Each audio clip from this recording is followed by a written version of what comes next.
Hello students, alternating current circuit में इस video में हम ऐसे सर्किट को है ना डिस्कस करेंगे जिसमें ओनली रेजिस्टर लगा हुआ है। ठीक है, तो सर्किट यहाँ दिया हुआ है, रेजिस्टर के छोरों के बीच जो है अल्टरनेटिंग वोल्टेज अप्लाई हो रहा है, जिसको जस्ट मैंने लिखा E is equal to E naught sine omega t. E जो हो गया इंस्टेंटेनियस वोल्टेज हो गया, किसी पर्टिकुलर टाइम का वोल्टेज हो गया।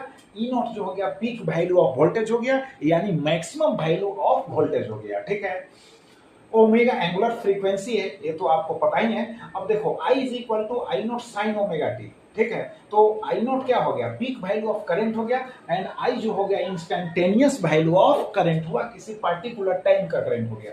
अब using Ohm's law I naught is equal to E naught by R, इसको फिर अगेन लिख दिए हैं peak value of current, maximum value of current. देखो अब यहाँ पर जो डायग्राम है ये वेव फॉर्म है, और यहाँ जो है फेजर डायग्राम है।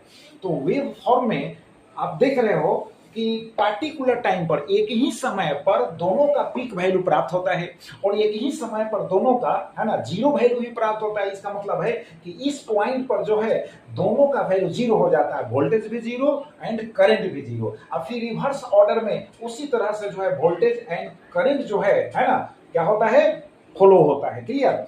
अब यहाँ पर देखो ये जो फेजर डायग्राम है यह भी क्लियर करता है कि वोल्टेज एंड करंट, यानी ओनली रेजिस्टर सर्किट में वोल्टेज एंड करंट के बीच में जो फेज डिफरेंस होता है वह 0 डिग्री होता है। इसका मतलब कोई लीड नहीं करता है एंड कोई जो है लैग नहीं करता है, तो साथ साथ दोनों मूव करता है। क्लियर हो गया कॉन्सेप्ट? तो चलो इसको रिवाइज करो। Thank you.